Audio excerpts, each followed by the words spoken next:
जय जगन्नाथ सांग मैंने मुझे आसी जगन्नाथ अन्यतम एक मंदिर को लवणगिरी जगन्नाथ मंदिर जहाँकि जटणी अवस्थित भुवनेश्वर टू 30 किलोमीटर खोर्धा टू भी 30 किलोमीटर यहाँ दूरता कहुए कि मंदिर बहुत पुराना 1000 वर्षर मंदिर मंदिर लोकायित अवस्था थिला एबे ताकू नुआ करी गढ़ाई चलते आम देखा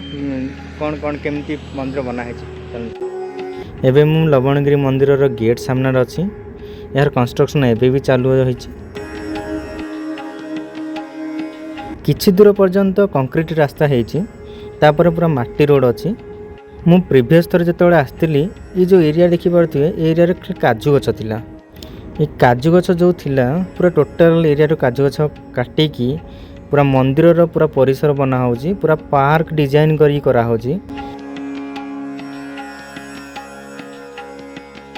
देखिपे बहुत गुड़े गाड़ी अच्छी यहाँ पार्किंग एरिया है खाली टेम्पररी बाइक रखी रही पार्टी फास्ट आस आप महावीर हनुमान मंदिर देखिए फास्ट एंट्री कर मंदिर अच्छी लेफ्ट साइड रे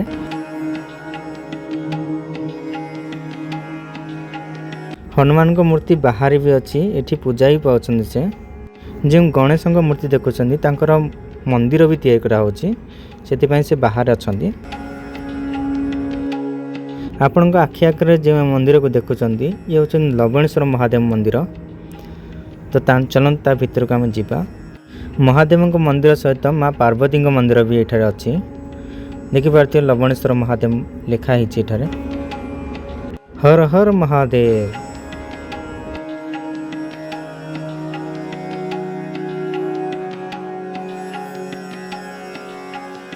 महादेव मंदिर ऊपर भुवनेश्वर व्यू भी बहुत सुंदर देखा आपण मैंने देखिपे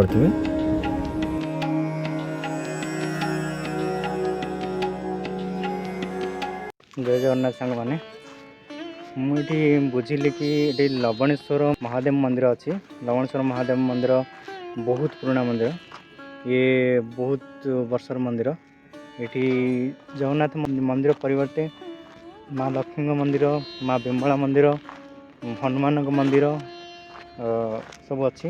एवं नुआ तैयारी भी होची नृसिंहनाथ मंदिर यही पहाड़ एक्चुअली थिला गोटे काजू बगीचा से पहाड़ रे महादेव मंदिर थिला तो ता भितर मूर्ति आकार रे जगन्नाथ पूजा पाउतिले तो ताकू आम बड़ आकार रे एबे कर दिया है जगन्नाथ मंदिर को आ बहुत सुंदर भी देखा एबे कंस्ट्रक्शन काम भी एबे चली भी आम आसू देखा बहुत सुंदर देखिपे मो पछपटे मंदिर बैक साइड आप देखा मंदिर बहुत सुंदर देखा एबे आपण आगे जो एरिया देखा या बहुत सुंदर आकार सजा होचे पार्क डिजाइन कराहब एबे भी लगी लोक मैंने सब सजाइबारे देखिपे देखते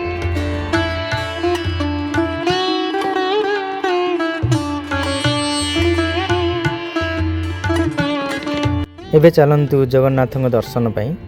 जय जगन्नाथ देखते को मुझे पहुँच गली अरुणस्तंभ आगे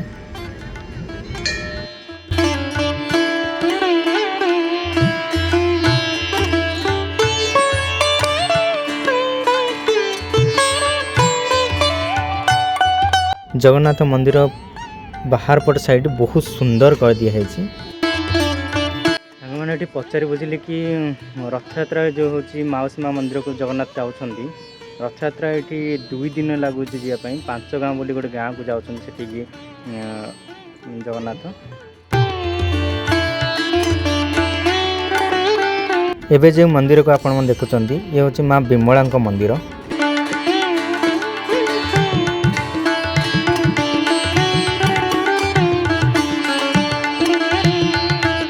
ये हूँ माँ महालक्ष्मी मंदिर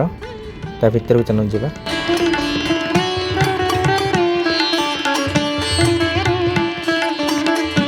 आउ 2टा मंदिर हम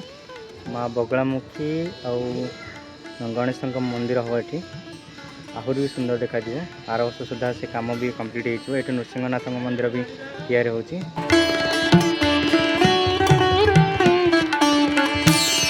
यही साइट रो आपण देखि पारथिबे जगन्नाथ मंदिर माँ बिमला मंदिर माँ महालक्ष्मी मंदिर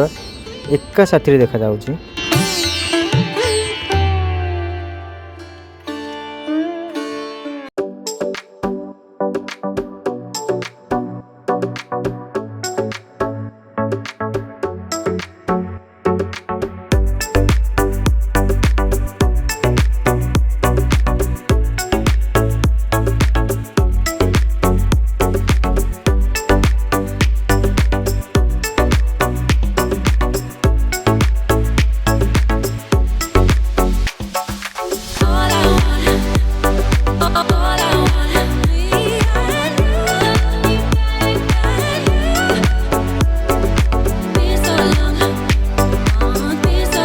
ସନ୍ଧ୍ୟା ହେଇଗଲାଣି,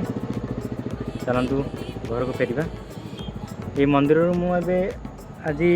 ଦେଖିଲି, ବହୁତ ସୁନ୍ଦର ଲାଗିଲା। ଆଗରୁ ମୁଁ ଆସିଥିଲି, ଏଠି ବହୁତ ଗୁଡ଼ିଏ କାଜୁ ଗଛ ଥିଲା, ତାକୁ କାଟିକି ଏବେ ପାହାଡ଼ର ଉପରେ ବହୁତ ସୁନ୍ଦର ମନ୍ଦିର କରିଦିଆ ହେଇଛି, ଯାହାକୁ ଦେଖିକି ମୋତେ ବହୁତ ଆଶ୍ଚର୍ଯ୍ୟ ଲାଗିଲା କି ଏତେ ସୁନ୍ଦର ମନ୍ଦିର କେମିତି ଏତେ ଜଲ୍ଦି କରିଦେଲେ ବୋଲି। ତ ଏବେ ତ ସନ୍ଧ୍ୟା ହେଇଗଲାଣି, ତ ଚାଲନ୍ତୁ, ବାଏ ବାଏ।